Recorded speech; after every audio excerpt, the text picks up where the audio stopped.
பரமக்குடி அருகே கோகுல கிருஷ்ணர் கோயில் கும்பாபிஷேக விழாவில் ஏராளமான பக்தர்கள் கலந்து கொண்டு சாமி தரிசனம் செய்தனர்.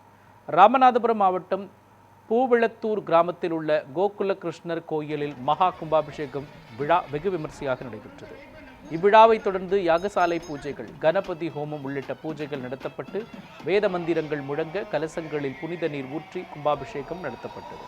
இதில் சுற்றுவட்டார பகுதிகளைச் சேர்ந்த ஏராளமான பக்தர்கள் கலந்து கொண்டு சாமி தரிசனம் செய்தனர்.